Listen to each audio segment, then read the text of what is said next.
For those wanting to interact with a series for the first time, especially one with a large list of entries, it is an inevitable question. Where do I start? It's easy to say from the beginning and work through the release order, but sometimes the lack of accessibility to the earliest titles will be prohibitive. When it comes to Touhou, there are many ways to get in, and honestly, as long as you're not starting out with the harder by design games, you'll be fine. I would like to preface this next part by stating I'm still a casual fan, so the more informed might have better advice, but the consensus I agree with is to start with 6, play to get a feel for it until you hit the wall, and you will, and then play through 7 and go from there. The embodiment of Scarlet Devil seems like the natural starting point due to it being the beginning of the current continuity, and its fame certainly makes it easy to point to. The biggest argument in its favor, however, is the ease of getting it to run. Install it on the computer and start it. Earlier games require getting a PC-98 emulator, which automatically filters out people who just want to download a game and play it. If you decide you like the later Windows titles, I do recommend playing these PC-98 ones too, since they are pretty good shooters. Before recording, I wanted to get a frame of reference on some of these early ones and played through a little bit of Mystic Square, and it feels as natural as any of the later games do. It's a bit more simplistic, but that's fine. The rest of the game's quality remains consistent with the later entries. But we're not here for Mystic Square.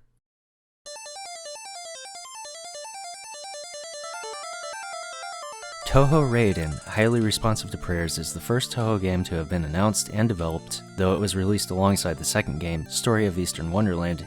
If you're already knowledgeable about this game, then all of this build-up is pointless, but for those that don't know, Touhou 1 is not a standard shooter. It is probably the last genre you would think of.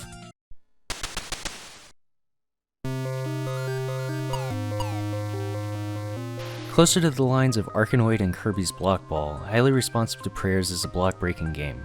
The player controls Reimu Hakure on the bottom of the screen, hitting the yin-yang orb to flip over panels on each stage, progressing once all of them have been removed.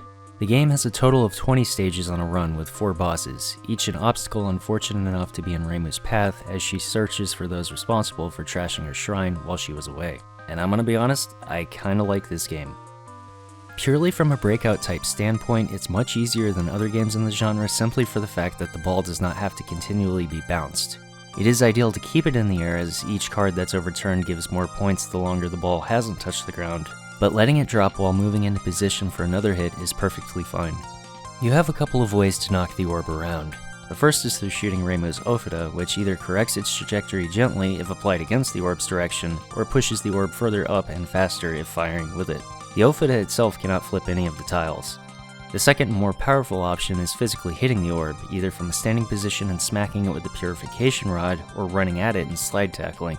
I found myself using the slide a lot more for actually hitting the ball, as it's much more powerful and its motion would either force the ball to the other side of the screen or to bounce off the wall and hit closer cards. There are also a couple of special moves available after sliding that depend on your direction inputted and attack button pressed, though for these there are more variations on physical than shot.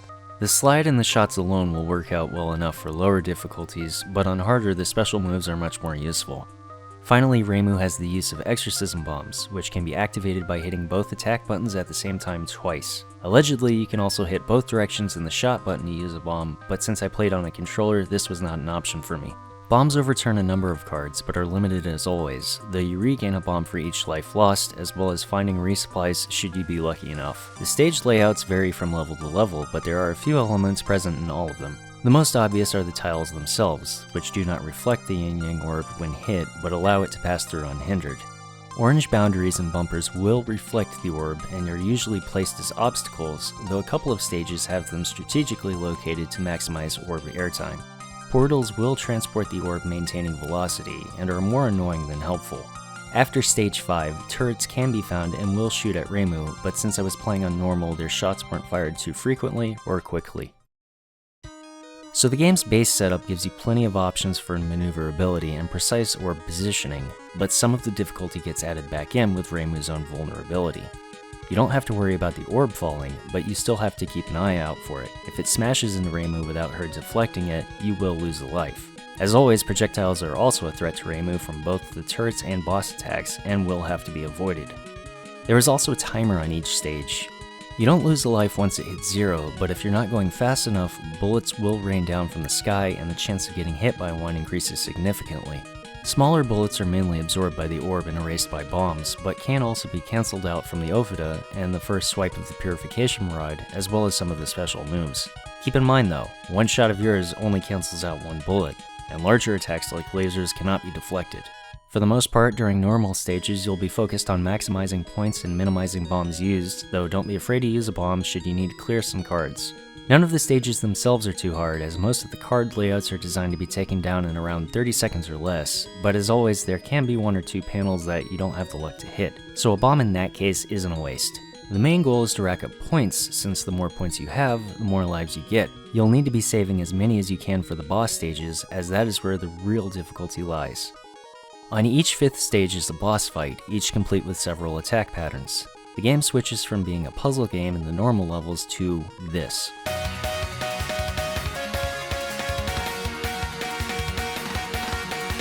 The first boss isn't too hard to get after a few lives, but once you get past that, each fight has some bullshit. The health bar near the top depicts not only the remaining health, but which part of the fight you're in, as different colors represent different phases of the battle. Bosses are only damaged by getting hit with the orb, and thankfully none of the boss stages have any obstacles placed to make this harder. It is a one-on-one fight every time. If you do run out of extra lives, bombs will begin to damage the boss, but once you're out, you're on your own. If you're going to rely on bombs to win, the best move is to hold on to them until the last phase of the fight, and then not worry about getting hit until you get down to your last life. The game has infinite continues should this fail, and you do restart on your current stage, but you get locked into a bad ending if you don't 1 credit clear the game. Highly Responsive to Prayers offers 2 paths to take, leading to a total of 4 endings based on whether or not a continue was used. Once stage 5 is complete, you have the option of selecting either the Makai route or the Hell route for the remaining 15 levels, and the stages and bosses differ greatly. I found Makai to be harder, especially with some of those bosses, and story-wise this does seem to match up with the later interpretations of Makai and Hell. That last fight is tough, and worst of all, it has a second form. Found that out the hard way and immediately gave up on that path. Going through Hell proved a bit easier for me, and I somehow managed to beat this route's last boss in only 2 tries. Probably the second most striking thing about this game, aside from its genre, is its graphics, and if you're coming from one of the later games, even those from the PC-98 era, it is comparatively early to put it nicely. I mean, I'm not going to get too harsh on this first game, but there are a couple of things that are hard to come back to. The sprites are fine enough, and I'm not going to complain about the art, I find it charming, but the primary offender is the background images. They can be harsh to look at even when you're focused on the gameplay in the foreground, and there are a couple of cases where some objects blend in. Contrary to the graphics is the music, and that's no surprise. Zun's remained consistent since the beginning. The stage music's alright, and I really like the boss tracks, and that's pretty much all I have to say there. Overall, it's more of a curiosity when compared to the later games, especially now that the series is 25 years old and getting its 18th mainline game soon. On its own though, as a puzzle shooter, it's interesting enough to try, and personally, I ended up liking it. I still don't recommend it as your entry point, but after a few of the Windows games, if you want to set up a PC-98 emulator and give some of the older ones a go, make this one of them. It's available for download at the Moria Shrine linked in the description, as well as the emulator. This particular video guide by Suguni was very helpful for getting all of that set up, so I would like to extend my gratitude and direct people towards it as a good set of instructions. And thank you for watching.